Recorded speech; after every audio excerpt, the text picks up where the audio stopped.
arabaye novembre kalo kilitan samba flani mugan kile aw ni sonjalen be an lajɛbaga kelen-kelenna bɛɛ lajɛlen bisimila sɔgɔmada in na foli ni waleɲuman dɔn ko bila ka taa di aw bɛɛ lajɛlen ma ka fɔ aw ma kaw ni ce aw ka danaya la Renouveau télé ale sugantili la Renouveau sɔgɔmada kunnafoni kɛnɛ sigira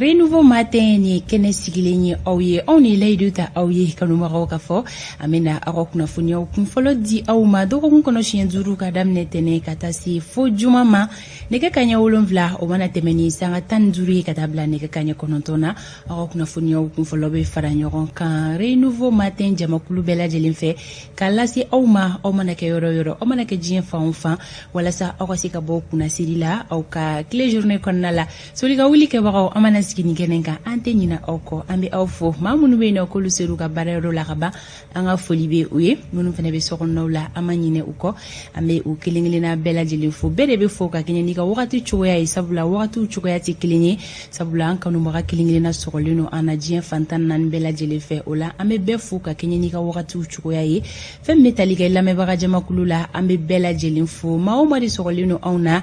a mana kɛ sira fɛn o fɛn ye ka daminɛ Renouveau FM na fo ka taa se radio partenaire kelen-kelenna fɛn o fɛn bɛ sɔgɔ Renouveau FM na 98.1 an bɛ a lamɛnbaga kelen-kelenna bɛɛ lajɛlen fo maa minnu fana bɛ ka an lamɛn bɔlɔlɔ siraw fɛ an bɛ bɛɛ fo bɛɛ lajɛlen dama ka kan anw yɔrɔ kunnafoniya ko o nasira la anw ka dibila baarakɛbagaw u ye labɛn bɛɛ lajɛlen sigi sen kan studio Bamidaw kɔnɔna na anw maa fila bɛ yan Amadou El Konare ale bɛ yan sɔgɔmada in na a tɛgɛkɔrɔla falen don kunnafoni kologirinw na ka se ka a lase aw ma an ye o de fɔ aw ye ni jɛmukan in kɛnɛ mana sigi aw mago bɛ jɔ kunnafoniya minnu na a bɛɛ lajɛlen dɔ bɛ sɔrɔ a kɔnɔna la Amadou i ni sɔgɔma i ni sɔgɔma Fanta Tumota a bɛ cogo di an bɛ Ala tanu somɔgɔw bɛ di baasi foyi tɛ i ni soli ka wuli ka fara i yɛrɛ kan j'espère que i natɔ ɲagami kun tɛ siraw la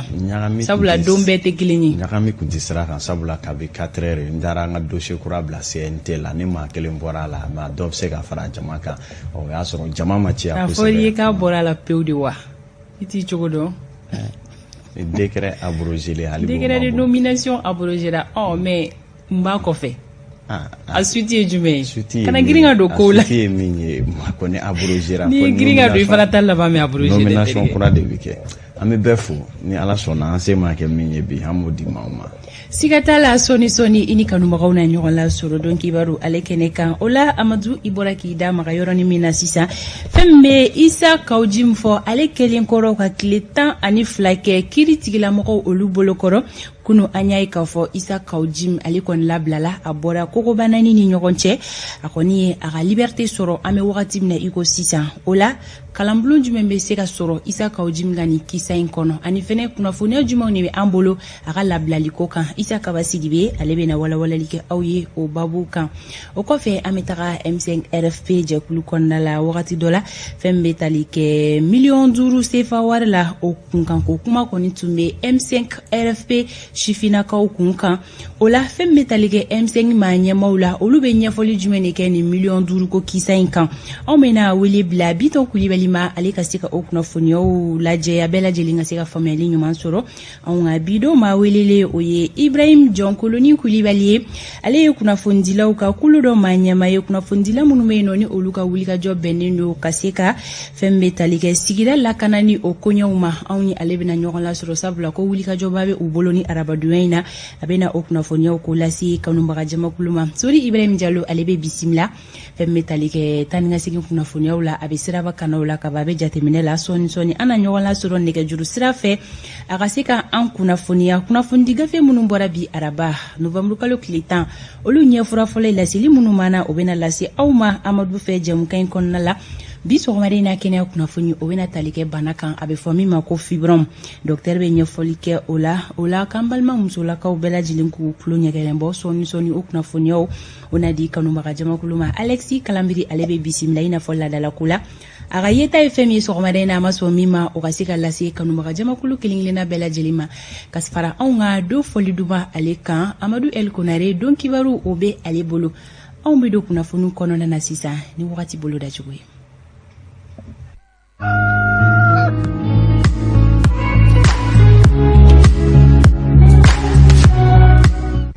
Ni wakati bolo da chuwe anga marabolo kilingilina konna la fem kon betalike sankolo obena jeya doni no obena tiketike kabala mali marabolo kilingilina bela jelin kono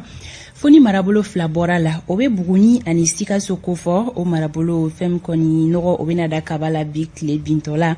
ola klima fefien obena chi mali marabolo kilingilina bela jelin konna la foni kita marabolo ibo ala buguni sika su joila kuchala katasi kulikoro o Kenya kayan fama ni marabolo kofole Samia fefia de bena chimi fanga kontena na bonya kusube gomblo minake sewa wieka gelea do taudini kau oluka yoro jan fleli la mi madame ne kilometri di duru kada bla sheki mbonyon kula no bora la mali fanto fe gelea foshi kontena na duru jan flelula kostanko bolo dali no big le banto wal mashuina buguni marabolo Kenya kayan fanfe kata sika suma klega ina kaikau au ka finteni hakeya obege digere bisaba ni konontonye kulikoro oluta bijo bisaba ani wolon vlala Fiten digere bisaba ni duru obena ke sika so big legaina segu ka oluta bijo digere bisaba ani shekina mopti oluta bege bisaba ani wolovlaye tomboktu oluta bege digere bisaba ani sabaye Finten digere bisaba ni woro obena ke gao legaina kidal oluta bege bisaba ani sabaye fem metalike mena kala oluta bijo digere bisaba ni wolonvlala taudeni oluta be jingana muka ani wolonvlala buguni ani kuchala klegaina oluka finteni hakeya obeke digere bisaba ndure kita oluta bijo bisaba ani worola nyoro ani nara oluta beke digere bisaba ani wolonvlaye duwanza oluta bijo bisaba ani ndurula sa marabolo konna la klegaina finteni hakeya obeke digere bisaba ani wolonvlaye Banyangara ani joila oluta bijo digere bisaba ani worola Bamako distriki konna la no bena dakabala Samia fefia bena chimi fanga kontena na bonya kosowe gon bloko nazira fe gelea fitindoro ne bena na do yoro janflelu la wa yoro janflelu ba adam ne kilometri sheki katabla tambo nyonkola klega ina finteni hakea obike digere bisaba ani woroyi Bamako na la mini sokomada ina kene chira nege kanye woro temeleni sanga mugan konontonye klebe na bi nege kanye tan ani sheki ni ale temena ni sanga fly ni wakati boloda chugo ye sokomada ina kadi auma ametaka nye feni kuna fonu ye mekeneto Amadou Bolo aka temeni donki baru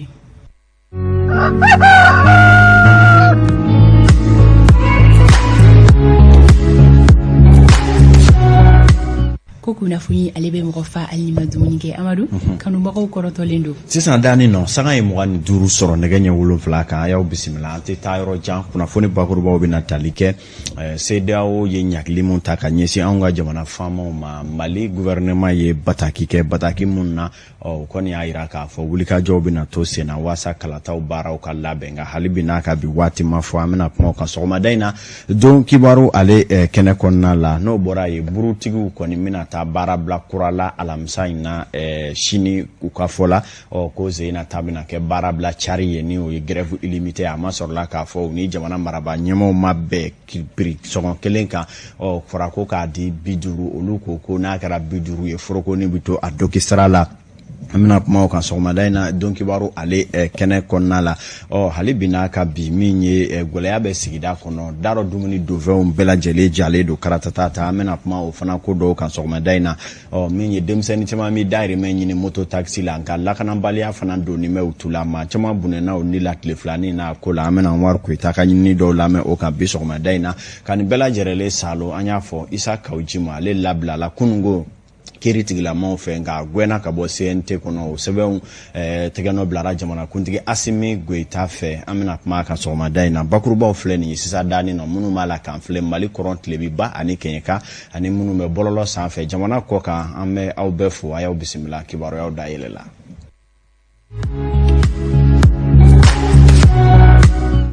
abe kle chamambo mi metalike kado isaka ujimu na aletu mena ledo ka sabuke ko abala ka hochi jamana kono ani ninka dangare jamana ka kodo la kama mi metalike procureur mi me jamana ka kritege so nani na communicate ale koni wele blama mi ndaba na isaka ujimu datu wulila ka iraka fo kirubi na boloda ka beni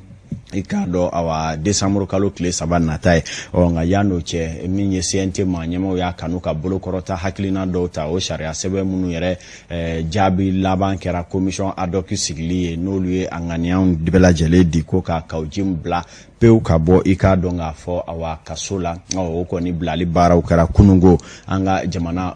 kɔnɔna la nka a bilalen kɔfɛ jamana kuntigi ni o ye Asimi Goita ale ye hakilina ta yɔrɔni bɛɛ lajɛlen ka sɛbɛn bɔ sɛbɛn min na sariya minnu tun taara ka Isa Kawujimu kɛ CNT tɔni ye ko sariyaw bɛɛ lajɛlen baasi ka bɔ yen dakurunya kelen Isa Kawujimu gɛnna ka bɔ CNT kɔnɔ hakilina minnu b'a la jamana faama ɲɛmɔgɔw ka fɔla ko o ye a ka se ka bila kiri maaw ka bolo ka n'a ye hali n'o ma sɔrɔ immunité ni sutura birifini minnu b'a kan min ye kiri tigilamaw yɛrɛ kɔni y'a yira k'a fɔ ɲakili min bolo tale ka sin a la ko olu ni o tɛ ɲɔgɔn ɲɛ sira la ko ma tigɛ da min na kiri nata waatiw la a ɲɛ bɛ sɔrɔ nka Isa Kawu bilalen kɔfɛ min bɛ tali kɛ a somaw na olu taara bisimila ka taa denbaya la hali ni y'a sɔrɔ a kunbɛnna ni bala ni dunu ni tɛgɛrɛ ye sangakunkurunin o kɔfɛ jaabiw bɔra k'a fɔ ko a sen tɛ CNT baara la ko député tɛ bilen i n'a fɔ u ka sɛbɛnw y'a yira cogoya min na n'an bɔra yen an y'a fɔ CEDEAO ale ye jɛrɛ kɛrɛnkɛrɛnnen min sigi u y'a yira k'a fɔ ka kɛ ni tɔɲɔn min yɛrɛ bɛ Mali kan nin waati in na ko olu bɛ ɲakili kunfɔlɔ min ta o ye ka ɲɛsin jamana transition ma ɲɛmaa minnu da bɛ fanga baara la u ye ɲakili bere kɔni kɔrɔta olu kama ni u somaw dugutabaliyaw b'o la ka taa se fana i k'a dɔn u ka hakɛw ni sɔrɔ dɔw kɔni baasili ko ɲɛw ma kɔfɛ min ye jamana faamaw yɛrɛ ye bataki bɔ bataki min na u ko fɛn min fɔra ko u y'a mɛn ko u kɔni hali bi olu b'a ɲini CEDEAO fɛ u ka i k'a dɔn ko u kɔni nɔgɔya jamana in ma wa ko u bɛna wuli ka jɔ bɛɛ lajɛlen kɛ waasa bɛn ni basigi ani kalata labɛnw bɛ se ka kɛ an ka jamana kɔnɔ cogoya min na Astan Jalo ale ye ɲɛfɔli dɔw k'an y'a kan an k'a lamɛn. Mali fanga bulonw b'a ka nisɔngoya yira ka kɛɲɛ ni ɲangini wale minnu taara CEDEAO ka ɲɔgɔn dalajɛ hukumu kɔnɔna na min na ni jateminɛw ma kɛ kɔsɔbɛ Mali jamanadenw ka laɲini la ani wulikajɔ minnu kɛlen don fanga furacɛ ɲɛmɔgɔw fɛ o bataki sɛbɛn de bɔra minisiriso min ɲɛsinen don Mali ni jamana wɛrɛ koɲɛw ma nga o bɛɛ n'a ta finitigilaka minnu bɛ fanga la halisa olu kun y'a layidu ta k'u bɛ fanga di siviluw ma kalataw kɔfɛ minnu kun kan ka kɛ février kalo la san 2022 fanga ɲɛmɔgɔw bɛ ka gɛlɛyaw fɔ minnu bɛ tali kɛ banbagaci walew la binganiw jamana kɔnɔna na minnu b'a to wagati min kun fɔra kalataw la o tɛna se ka kɛ CEDEAO y'a yira k'a ye bataki sɛbɛn kɛrɛnkɛrɛnnen sɔrɔ Mali gouvernement ɲɛmɔgɔw fɛ min b'a fɔ k'u tɛ se ka kalataw kɛ u kun ye wagati min fɔ o kɔnɔna na jamana ɲɛmɔgɔw minnu bɛ CEDEAO kɔnɔna na olu ye a waleya ta ka dugutagaw tigɛ fanga furancɛ ɲɛmɔgɔw la an'u ka denbayaw ani k'u ka musakaw datugu u ye bagabaga ta fana ko ɲɔgɔn dalajɛ min kan ka kɛ décembre kalo tile 12 nata k'u na gɛrɛngɛrɛ wɛrɛ sigi fanga ɲɛmɔgɔw da la ni yɛlɛma ma don kow la Mali fanga ɲɛmɔgɔw kɔni y'a yira k'a fɔ k'olu sigilen don sigikafɔ kan u ni CEDEAO cɛla walasa kalafili jɛlenw waati kɛrɛnkɛrɛnnenya la o bɛ se ka kɛ togoya min na. Astan Jalo ale ka ɲɛfɔliw tun ye nin ye n'a ma ɲɛ k'a fɔ gɛlɛya bɛ jamana ni CEDEAO ani diɲɛ seleke naani jɛkulu ni dɛmɛma jɛkulu ni ɲɔgɔn cɛ Mali yɛrɛ fana kɔnɔ y'a yira k'a fɔ darɔ dumuni donfɛn minnu yɛrɛ bɛ yen ni maa magoɲɛw sabati man di olu kɔ olu fana sɔgɔn b'a la ka kɛ karatata ta ye doni dugujɛ gɛlɛya b'a la ka don nasansegi la ni donna sugu o sugu la bi fɛn o fɛn kun ye 100 ye o kɛmɛ 200 300 ye o kɛlen don gɛlɛyaba ye min yɛrɛ kɛlen don ka hali gɛlɛya sabati du kɔnɔ furuɲɔgɔnmaw ni ɲɔgɔn cɛ nasɔngɔko gɛlɛyaw ani jamana yɛrɛ sigi gɛlɛyalen don kosɛbɛ min bɛ tali kɛ malo ka taa se sogo tulu sogoro ale a ɲɔgɔnna bɛɛ lajɛlen minnu ye darɔ dumuni donfɛnw ye ninnu sɔrɔli kɛlen don gɛlɛyaba ye bi an ka ɲininikɛlaw ye dini dɔw k'a kan an k'a lajɛ. Ni septembre kun sera septembre octobre malo kun cɛ tuma dɔ la a bɛna fɔ 60 tuma dɔ la a bɛna fɔ 50 mais ɲinɛ a ma se ka kɛ sango a ma se ka kɛ. A fɛn mun tɛ 100 bɔ ka taa 80 ka yɛlɛ o de tun ye sukaro prix ye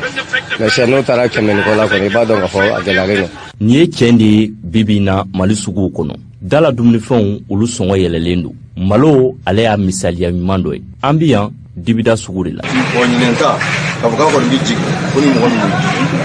sɛnɛ tiɲɛna an bɛɛ sigilen ɲɛ maa si ma kuma kɛrɛnkɛrɛnnen ne ka kuma bɛ dɛsɛ politigimɔgɔw de la politigimɔgɔw mago tɛ maa si la u ka politigi sɛnɛ tiɲɛni yɔrɔ olu ka fara mɔgɔw tɔw kan an ka jan an ka kɛlɛ kɛ kɛlɛ in ka bɔ an da la an ka sɛnɛfɛnw ka nɔgɔya o t'o kɛ dɛ an ka taa élection la an ka taa élection. Kalo 6 kalo 5 o kun ka nɔgɔn ni nin waati ye mais anw ka laɲini kɔni halisa dɔgɔ bɔ sɔgɔ na halisa an b'a dɔgɔ bɔ a la ko an dɛsɛra. Ni jateminɛ in o bɛ boli fɛn caaman wɛrɛ kan. Bon fɔlɔ prix kelen t'a la fɛn mun tɛ 100 bɔ ka taa 80 ka yɛlɛ o de tun ye sukaro prix ye mais sisan n'o taara 100 ni kɔ la kɔni i b'a dɔn k'a fɔ a gɛlɛyalen don. O tulu fana tun ye 100 ni dɔɔni 150 160 a gɛlɛmanba yɛrɛ tun ye 160 de mais n'o taara 200 ni kɔ la ne b'a dɔn kɔni a ka gɛlɛn. O de la sannikɛlaw olu bɛ welemada kɛ ka ɲɛsin jamana ɲɛmɔgɔw ma. Fɛn kɔni gɛlɛyara n'a gɛlɛyara hali cogo cogo an mago b'a la wajibi an fana b'a sa o fana gɛlɛya la ye ten mais n'a nɔgɔyara fana o kɔni ka d'an ye an bɛ Ala deli Ala ka na ni nɔgɔyaw ye n'o tɛ tiɲɛ na fɛn caman gɛlɛyalen don sisan gɛlɛya la. Fɛɛrɛ tɛ ka ɲini pour que o ka nɔgɔya parce que fɛɛrɛ yɛrɛ fɔlɔ ye min ye fɔlɔ olu bɛ minnu bila baara in na n m'a fɔ o tɛ se dɛ mais u volonté ba t'u la pour que fɛnw ka changer ne bɛ tile ka exonération ko in fɔ yɛlɛma ka don exonération ko la ne yɛlɛma ma don exonération ko la wari min bɛ di commerçant ma a tɛ ka s'a se yɔrɔ de la wa an kɔni b'a dɔn parce que état bi ja ka taxe kɔ ka tila k'a bolo don a kun ka wari wɛrɛ de di u y'a fɔ an ye cogo min dɛ n'o y'a sɔrɔ olu bɛ k'o kɛ sisan ka tila ka wari wɛrɛ di walasa fɛnw ka jigin o bɛɛ la fɛnw sɔngɔ yɛlɛlen don. Donc il y a failli quelque part. Waleya ninnu kɛla sababu ye ka se ka wulikajɔ caman ta fasodenw yɛrɛ fɛ minnu yɛrɛ bɔla k'a yira k'a fɔ ko Mali la fɛnw sɔngɔ bɛ ka gɛlɛya. O ka wulikajɔ dɔ yɛrɛ kɛla premier ministre Jabala la walasa ka se ka welemada kɛ ka dɔ bɔ fɛnw sɔngɔ na nka u y'a yira k'a fɔ ko hali bi o ma jaabi sɔrɔ o welemadakan in na. A kɔni ma ne kɔni kun minɛ baara in taabolo man ɲi parce que foyi ma bɔ foyi la mais n'an wulila ka girin ta ko fɛnw sɔrɔ gɛlɛyara u bɛ wuli ka conférence de presse kɛ. Ɲɛmaa la ka ministre conférence de presse kɛ ko ka fɛɛrɛ 12 tigɛ walasa fɛnw ka nɔgɔya o fɛɛrɛ ninnu bɛ an ka memorandum kɔnɔ a mɛnna donc o kɔrɔ o ma baara kɛ ni memorandum de o fɛɛrɛ 12 u b'a fɔ nin t'a waleya an b'a ɲini fɔ k'a waleya parce que ni kɔngɔ bɛ mɔgɔ la vraiment i tulo tɛ fɛn na. Yɔrɔ bɛɛ lajɛlen na an tɛmɛna yɔrɔ minnu fɛ fɛn kelen pewu fɛnw sɔngɔ gɛlɛyali wa maa caman y'a yira k'a fɔ ko jamana ɲɛmɔgɔw k'olu tɛ ka fɛɛrɛ ta nin waleya in kan o hukumu kɔnɔna na ka welemada kɛ ka ɲɛsin jamana ɲɛmɔgɔw bɛɛ lajɛlen ma o ka se ka fɛɛrɛ sɔrɔ nin waleya in na ni dala dumunifɛnw sɔngɔ n'a bɛ gɛlɛya don o don. Amadu Jara Renouveau don kibaru kɔnɔna la burutigiw fana ko k'olu na baara bila fasa sini a ma sɔrɔla k'a fɔ olu ni jamana faamaw fana ɲɔgɔn faamuyabaliya b'u ni ɲɔgɔn cɛ jamana faamaw ko buru ka di i k'a dɔn 55 la olu ko k'o tɛ bɔli kɛ ko waasa i k'a dɔn boulangeries ni burugosilatigiw ka se ka dɔɔni sɔrɔ ka bila jabali lɔ bi ko fɔ buru ka feere 66 la o kɛlen don gɔyaba ye o kɔni ye samasamali ni ɲɔgɔn ye baw kɛ nka bɛn ma se ka kɛ fɔli na wulila kuma ka laban min kan o ye burutigiw ko n'olu bɛ buru gosi a bɛ di 60 n'a bɛ di 50 olu kɔni t'a gosi jamana faamaw kɔni m'u seko la k'u k'a to 50 la bɛn ma kɛ fɔli na o kama u ko k'u na baara bila yɛrɛ kɔni boloda sini min ye u ka maa ɲɛma dɔ bɛ yen ni o ye Ahmed Dambele ale bɛ ɲɛfɔli kɛ an ka kibaruya dilaw ye an k'a lamɛn. Ministre tun y'a fɔ an ye tarata tɛmɛlen k'a fɔ ko an ka dɔgɔkun kelen d'a ma a bɛ buru piriko ɲɛɲini ka ɲɛ ka na jaabi d'a ma o bi sɔgɔmada na a y'an wele an taara a ye jaabi d'a ma o kɛra 10 heures donc an y'a fɔ an ka militants ye an bɛ ka ɲɔgɔn sɔrɔ chambre de commerce la yan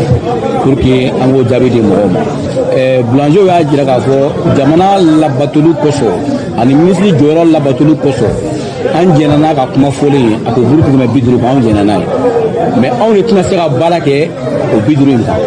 an bɛ ka farini sa halisa 4000 ni 50 4000 o n'a fɔra an ka taa o cogo la a tɛ nɔgɔya an ma fɔ an tɛ se k'a kɛ a ma nɔgɔya an ma fɔ o komi assemblée de y'a voté mɔgɔ si ka kuma tɛ assemblée de k'u tɛ se bon ni jama k'u tɛ se anw kɔni cidenw ni a donna n'an b'a fɔ ni min fana fɔra a b'o de fɔ jama ye donc pour le moment u ye min décidé assemblée ye min décidé o de k'a fɔ an b'an jɔ fɔlɔ yanni ɲɛba sɔrɔ ko la donc bulayiw bɛ datugu bi n'an ka sɔnna yanni ka taa ko ɲɛnabɔ waati kɔni bon n'ala y'a latigɛ n'an bɛnna don min na a bɛ kɛ ten bon ni u y'an wele min kɛra o de ye kuma ye an bɛ min fana fɔ jama ye bɛɛ k'a faamu anw tɛ politiki mɔgɔ ye mɔgɔ fɛn fɛn bɛ kɛ so bɛ ka jamana in basigi an ka laɲini o de ye ni mɔgɔ mɔgɔ taara don ko in kɔrɔ k'i bɛ ko wɛrɛ wula la an b'a ɲini a fɛ a ye laɲini min kɛ juguman ka se jamana ma ala k'a segin a tigi ma an ka laɲini tɛ juguman ka se jamana in ma président ni premier ministre ni gouvernement an b'a bɛɛ ko an b'u bɛɛ ko an b'u bɛɛ labato o de y'a to an tɛ se k'a fɔ k'an bɛ a fɔ k'u ko 50 an b'a fɔ 60 tɛ se ka kɛ n'u ko 50 an jɛnna ni 50 ye mais an de tɛ se ka feere se min b'an ye o y'an ka yɔrɔ datugu. tabarakala min ye burugosilaw yɛrɛ ka ɲɛfɔli dɔw ye nin ye n'an bɔra yen nɔ an y'a fɔ ten maa caman b'a la ka dɔ kɛ dɔ ye waasa k'u dahirimɛ sɔrɔ o kama caman bɛ ka baaramisɛnnin dɔw kɛ u bolo fɛ o baara dɔ ye moto taxi walankatalen don bi denmisɛnnin caman bɛ yen minnu kɔni bɔlen don i k'a dɔn temi ani k'a dɔn yala la u bɛ wuli ka motow kɔni ɲini ka k'olu bolibaw ye waasa u bɛ se ka fila sɔrɔ k'u ka denbayaw bolomagwɛn cogoya min na walima ka u bɔ doni o somaw kan nka gɛlɛya fana bilala olu ka baara la lakanabaliya n'o ye Bamako bamanci misɛnnin minnu bɛ marifa ta sufɛ ni ka maaw kɔni sira da u ɲɛ olu doni m'u tula nin waati in na nin cogoya laban in na maa saba bɔɲanko olu bunɛna o ni la ko nasaratigɛ la o kama min ye kunun moto taxiw kɔni yɔrɔ caman na Bamako kɔnɔ u farala ɲɔgɔn kan k'u ka dusumakasayaw jira min y'an ka kibaruya ɲina Umaru Kuyita ale ye wulikajɔ kɛ ka taa o kɛnɛw kan ni a denmisɛnnin dɔ bunɛna o kɔni ka masaw ka denbaya a taara yen o furu kɛ k'o yɔrɔ la fana an k'a lajɛ. Sakola du kɔnɔ yan Bajala 1 la dusukasi de bɛ yen nɔ u denkɛ ni a si bɛ taa san 19 la ni a ka baara bɛnnen don moto taxi boli ma ale kɔni kan tigɛlen de yera hôpital du Mali la ka tɛmɛ ni a kɛrɛfɛmɔgɔw ka kuma ye u y'a jira k'a fɔ ko a ka client dɔ de ye a wele ko ka taa bila yɔrɔ dɔ la vendredi su ka taa bila samedi la. Juma tɛmɛnen sufɛla la a welela telefɔni na donc a bɔra a ma fɛn fɔ mɔgɔ ye mara a ye client dɔ de ta min y'a wele a n'o taara Zirakɔrɔ Nɛgɛtana ko a fana ka kuru fanfɛ yɔrɔ la latigɛ nin baara kɛra u jɛra la u ye a sɔgɔ muru la ka a kan fɛnɛ tigɛ muru la donc su taara ye hôpital Mali de la donc Ala y'an dɛmɛ kunu an ye suko kɛ Sirifula la. Anw ni dusu ma kasa bɛ ɲɔgɔn na bi parce que cɛni denmisɛnnin fitinin don école-den de don a tun bɛ moto in boli pour que a bɛ se k'a ka musakaninw sɔrɔ an bɛ min fɔ jamana ɲɛmɔgɔw ye moto taxi boli in filɛ minnu bɛ k'a kɛ a dɔw ye jeune diplômé u tilalen don kalan na u ma baara sɔrɔ olu dɔw bɛ k'a kɛ mais k'a kɛ sanga ni waati bɛɛ ka taa mɔgɔ faga ni faga cogo in na tan a ma nɔgɔn dɛ n'u kɔni bɛ fɛɛrɛ min k'a la Mali ko bilama y'an kamana gan dɛ an kɔni bɛ yan a ma mɛn fɔlɔ nka nin ko ninnu an tun bɛ nin bɛɛ de k'a fɔ k'a bɛ kɛ Mali kɔnɔ yan ni sisan tɛ an m'a ye dɛ. O ta tɛmɛnen kɔfɛ nin waleya jugu in kɔni bɛ ka tɛmɛ halisa ka kɛ moto taxi tigiw la kunungo su nɛgɛ kanɲɛ 19 waatiw Région Pont sanfɛ moto taxi bolila dɔ muru turula ale fana na bandi dɔ fɛ yanni a ka tila ka boli ka tɛmɛ ni o waleya ninnu ye moto taxi bolilaw kɔni wulila bi tarata walasa ka se k'u ka nisɔngoya yira ka sira tigɛ yɔrɔ caman na Bamako kɔnɔna na fɛn min kɔni an ka kuntigilakaw ye olu wulila k'u yɛrɛkɛ ka bɔ yen nɔ ni gazi ye moto taxitigi ninnu kɔni bɛ ka min ɲini jamana ɲɛmaaw fɛ o ye ka se k'u lakana de. Mɔgɔw bɛ bɔnɛ o ni na cogo di tile kelen mɔgɔ 3 mɔgɔ 4 bɛ faga o ma fama bon ni ne dɔgɔnin ta kɛla o kɛla vendredi su ka dugu jɛ samedi la o fagala bon kunu kun ye dimanche ye k'an to u ka sangafo yɔrɔ la bon mɔgɔ a nana fɔ an ye ko mɔgɔ 3 fatula k'an to u ka sangafo yɔrɔ la ma fama bon mɔgɔ 3 fatula ne fana ne ka mɔgɔ kelen kun bɛ yen fana u ye marifa jɔ u la ma fama o kɛla samɛyɔrɔ la u ye marifa jɔ u la o jigila ka bɔ moto kan u ye kunkan ɲɛ kelen bɔ sanfɛ o jigila u taala ka moto t'u bolo mais sisan a tɔ kɛmɛ u t'i to i ka jigi dɛ u b'i faga yɛrɛ de a tɔ kɛmɛ u b'i faga de donc i ye moto minɛli tɛ tuguni dɛ fagali yɛrɛ de an tɛ ka foyi faamu la quoi. hali ni o y'a sɔrɔ k'a fɔ finitigilaka dɔ kɔni sera Sakola du kɔnɔna na walasa k'u hakili sigi k'a fɔ ko waleyaw bɛna kɛ ka ni maa jugu ninnu minɛ an bɛɛ kɔni b'a dɔn an ka jamana kɔnɔna na yan sɛgɛsɛgɛliw. tabarikala ko filɛ nin ye min ye Sori Ibrahima Diallo ale fana tun ye jateminɛ dɔw daminɛ jari k'a fɔ burugɔsilaw yɛrɛ ye buru yɛrɛ gosi segini yɛrɛ bila surɔ fasa y'u bolo bi sɔgɔmada in na maa caman bɛ yɔli la butiginitigiw ni so ni ɲɔgɔn cɛ dɔw yɛrɛ bɛ ka kafe sigi ta kan ka buruma sɔrɔ ka don la gɛlɛya kɔni daminɛna ka bi buruko la bi sɔgɔmada in na an ka jamana kɔnɔ saga ye 41 sɔrɔ gendarmerie direction na Samu Menkɔrɔ Jakite n'a ka jama waati kelen bɛ Kati domaine kɔnɔ Sama Sankare Senyoro di Sahel Kati préfecture la an kanubaw bɛ ko ni sɔgɔma bi jɛmukan kɛnɛ kan Isaka Daw ale bɛ Kati a n'a ka denbaya bɛɛ lajɛlen ko ni sɔgɔma Fanta Tumata an bɛ kunfɔlɔ in sonsoro yan fɔlɔ yani an ka taa ɲɛfɛ donc kibaru ta ko fɔlɔ o kɔnɔna kunnafoniyaw tun ye nin ye faamuyali ko ɲuman o ka sɔrɔ laseliw la Amadu sini sɔgɔma i tɛ na ni furufuru ye plateau kan. o ye laada ye anw fɛ kɔrɔlen to sira laada ye kɔrɔlen mais e b'a dun e tɛ fɛn di mɔgɔ ma Amadu. komi anw bɛ fɛn min dun ani aw bɛ min dun o tɛ kelen ye. aw ni anw tɛ kelen ye. c'est burusi kɔnɔ mun. a y'an woloma ka bɔ ɲɔgɔn na. ka fɔ anw burusi kɔnɔ mun an degelen don an ta la. a bɛ bɛn an bɛ taga ɲɛfɛ Sori Ibrahim Diallo an b'a lajɛ ni ale ka labɛnw sabatira siraba kunnafoniyaw o di wagati sera tuma min na nɛgɛ kaɲɛ 7 o tɛmɛna ni sanga 42 ye Magan Jakite Mackenzie a lajɛ ni Sori bɛ da la i k'a bila ka don.